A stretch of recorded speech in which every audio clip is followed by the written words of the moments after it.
దినమ్ము వచ్చిపోవాలంటే ఎవరికైనా ఇబ్బందే కదా, పోనీలే అనుకుంటిమి. అప్పటికే వాళ్ళకిద్దరు పిల్లకాయలు, కూతురు కొడుకు పుట్టి నడవలాడుతా కూడా ఉండారు. వాడు వచ్చేది బొత్తిగా సాలించుకున్నాడు. 1-2 నెలలు దాకా చూస్తిమి, రాలేదు.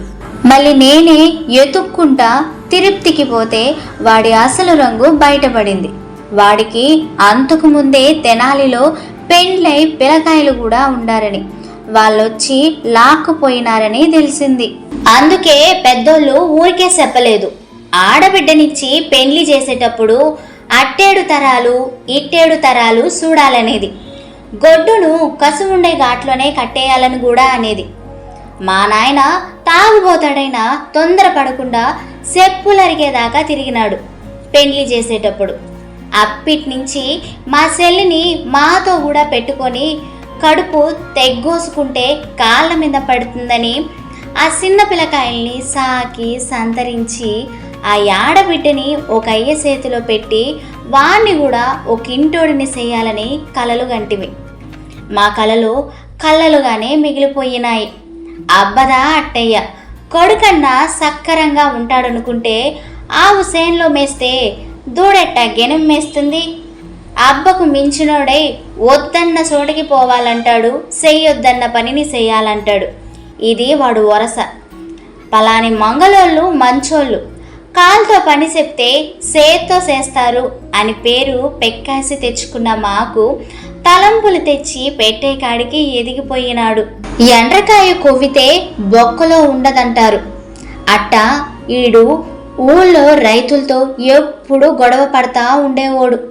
దానికి తగినట్టుగానే ఒక గొప్పింటి అమ్మాయి వెనకబడి తిరగతా ఉండాడని తెలిసి బుద్ధి మధ్య చెప్తిమి, మందలించితిమి.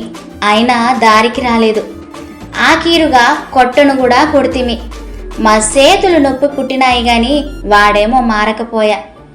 వాళ్ళ పెద్దోళ్ళు వాళ్ళ బిడ్డి ఒక మంగళోడితో తిరిగితే ఊరికే వదిలేస్తారా, సంపెయ్యరు. దీంట్లో వాళ్ళ బిడ్డది తప్పైనా దండించేసి సరిపెట్టుకుంటారు, బయటికి పొక్కనియ్యరు. ఎందుకంటే వాళ్ళ పరువుకు సంబంధించిన విషయం కాబట్టి.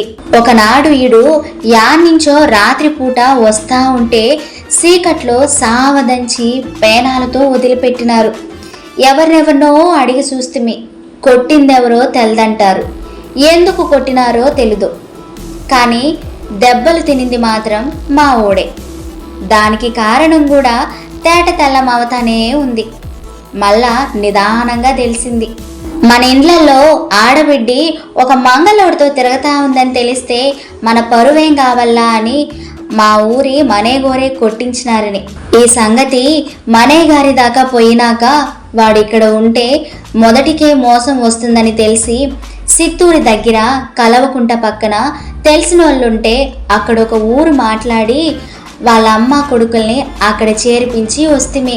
అక్కడన్నా గుట్టుగా ఉండినాడంటే అది లేదు. కుక్కతో ఒక వంపు మాదిరిగా అక్కడ ఒక గొప్పింటి పిల్ల వెనకబడి తిరిగేదానికి పెట్టుకున్నాడు. ఇంకేడ వదులుతారు, ఊరేసుకుని చచ్చిపోయినాడని కబురంపిస్తే పోతిమి. శవాన్ని చూస్తే చంపేసినట్టే తెలుస్తా ఉంది.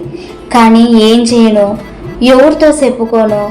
మన బంగారమే మంచిది కానప్పుడు ఎవరినని ఏం లాభం. చేయాల్సిన పనులన్నీ చేసి మనసు దిటువు చేసుకొని వచ్చేస్తుమి. నా మనసులో వాడి మీద బాధ ఉండినా కొన్నాళ్ళకు మరిసిపోతిని. నా కొడుకు సురేష్ గోడు మాత్రం అంత సులభంగా మరవలేకుండా పోయినాడు. వాడు మంచి చెడ్డ ఆలోచన చేసే వయసులో ఉన్నాడు. పైగా ఓ కీడు పిల్లకాయలు కలిసిమెలిసి తిరిగినారు. అందుకే వాడికి అంత బాధ. నేను వాడికి బుద్ధి మధ్య చెప్తిని, బాధపడొద్దు, దేవుడే వాడి నొష్టరాత సరిగా రాయలేదు అని.